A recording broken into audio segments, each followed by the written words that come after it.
Hi there, this is Brian Barnett with The Last Symptom. When I started The Last Symptom, I never in a million years imagined it would grow as it has. In these early shows especially, audio quality was often iffy, and there were references to services or online groups that are outdated and no longer in use. Great improvements have been made. Where should you go for all of the most up-to-date resources that I offer? TheLastSymptom.com is my permanent website full of free resources where everything is always up to date and that I encourage you to refer back to often. There are also a few modest paid resources at TheLastSymptom.com. These support my efforts and have allowed The Last Symptom to exist for as long as it has. These include one-on-one phone conversations with me, one-on-one Zoom video calls with me, and perhaps most importantly, the Last Symptom Fundamentals course, which is a 2-week, intensive, pre-recorded online video course that is far superior to things like DBT. The Last Symptom has a flourishing YouTube and Rumble channel where I publish regular orange slices, which are condensed video insights of 5 or 10 minutes in length. If you're just now discovering The Last Symptom, welcome. I hope you will find every insight and resource you need here for authentic and permanent recovery from emotional disorders such as borderline personality disorder. Now on to the show. I hope you enjoy. Brian Barnett is just a regular guy. He's not a doctor. He has no legal license in any field of mental health nor emotional health. Brian Barnett merely shares the insights he has gained from his personal experiences for anybody who may choose to use such information as they individually and personally choose, while accepting full responsibility for their own individual thoughts, feelings, and behaviors. Brian Barnett assumes no responsibility whatsoever for anybody's individual choice to expose himself or herself to any information that Brian Barnett shares, and by listening to this program, you are acknowledging that you, and only you, are responsible for your own thoughts, feelings, and behaviors. Happy Thursday, everybody. This is Brian Barnett, and here we are again. I'm going to let you in on a little secret. Here, get close. It's not actually Thursday. It's Saturday. But I'm trying to do some of these recordings and get some things up on the podcast so that we can get this baby moving along and get it submitted to iTunes and Spotify and that sort of thing. So with that in mind, I thought what we'd talk about today is motivation as it relates to recovery from borderline personality disorder. And if you're like me, you go through spells of really watching your calories and trying to stay fit. I also go through spells of eating whatever I want until it gets to a point where I realize, got to clamp down on this. Pants aren't buttoning up as easily as they used to. But anyway, if you've got any experience dieting, and if you've ever had any measure of success doing it, you know how it works. For the first 2 or 3 months, at least, you're working on faith alone. Isn't that true? For the first 2 or 3 months, especially the first month and second month, you're working on faith. Not blind faith, but faith founded on logic and rationale. See, you know logically that if you consume fewer calories than what you burn, if you are burning more calories than what you're consuming, eventually you will begin to lose weight. There's simply no other possibility to it. It will happen. It has to. I'm a Spanish interpreter in the hospital, and I interpret for a lot of patients who go in for this bariatric surgery. And so I've had these discussions with the doctors who perform this surgery. Do you know what bariatric surgery is? Do you know how it works? When you boil everything away from bariatric surgery and you're left with the fundamentals of what makes bariatric surgery work.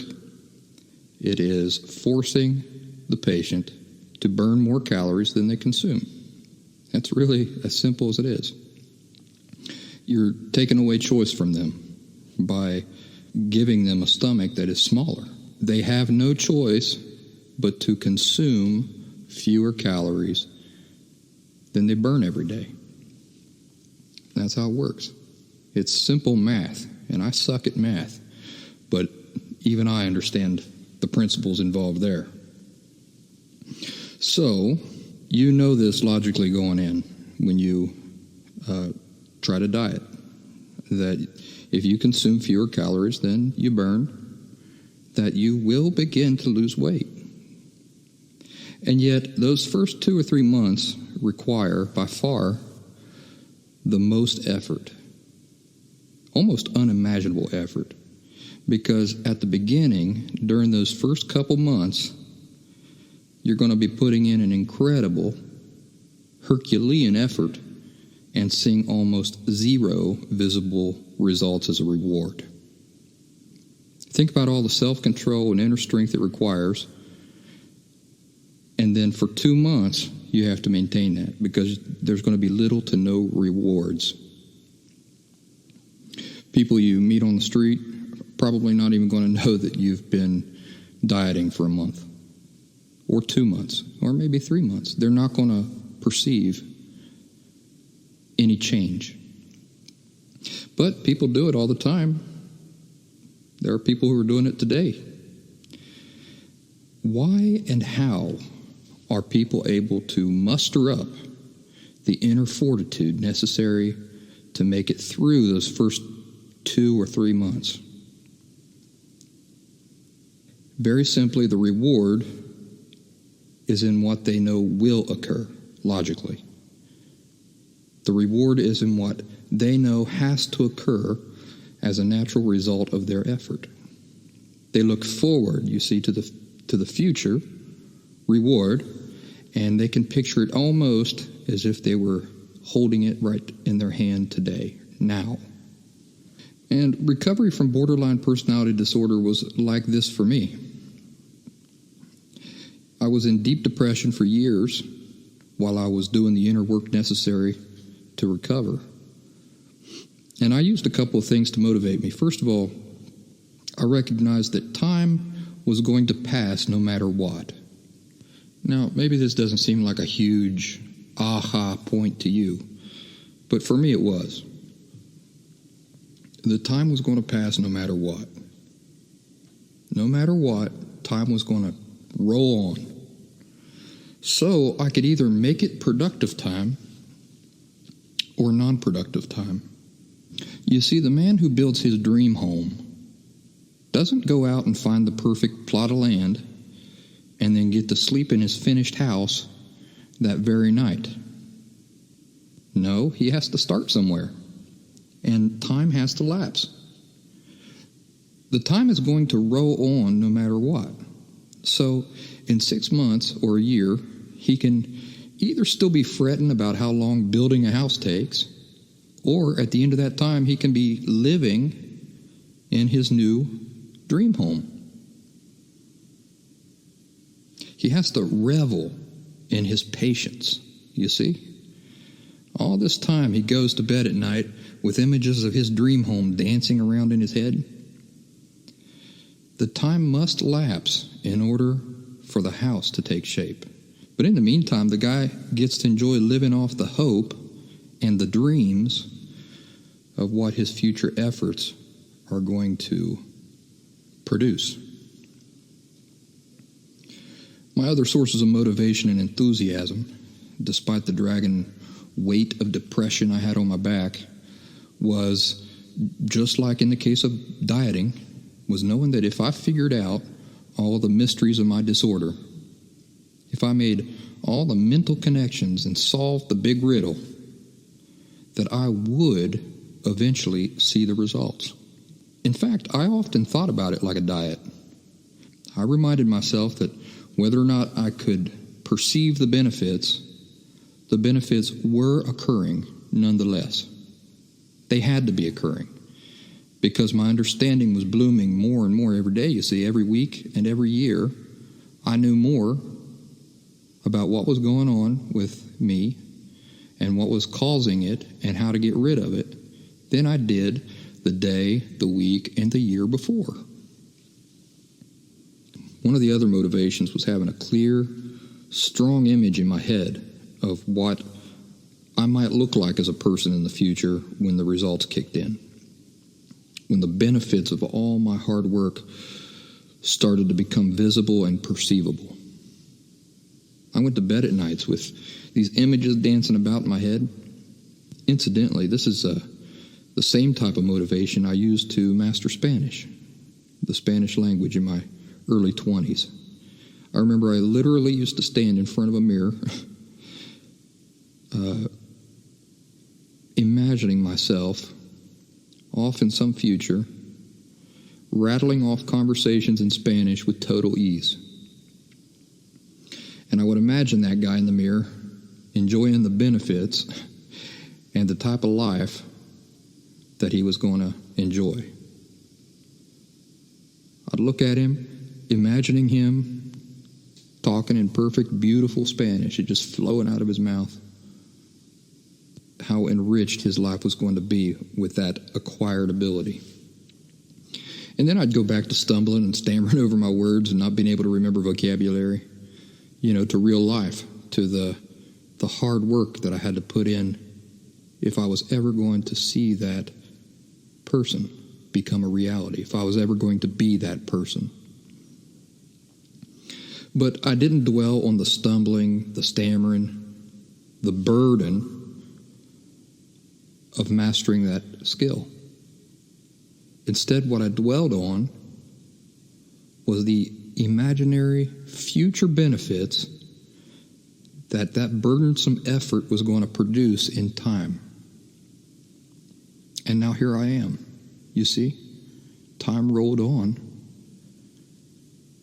and I could either be sitting here now, still wallowing in how much work learning another language requires, but I'm not. Instead, I am the person I used to imagine in the mirror. Now I speak fluent Spanish. I've been speaking fluent Spanish for 22 years now, and it has affected everything in my life. I've made an entire career of it. My daughter is Honduran American. She speaks fluent Spanish. She's 3 years old. Speaks fluent Spanish because that's all I talk to her in and all her mom talks to her in. And then she goes to the playground and she learns her English. That's how that works. The effects of that young man's decision and his effort and hard work have created the life that I live now.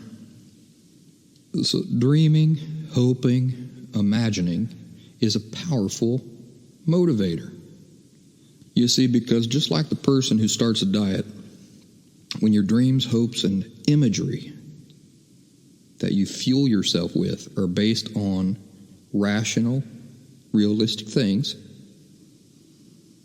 on what you rationally know will happen and must happen because it's a matter of simple cause and effect, then your dreams are built on substance, on genuine, realistic hope.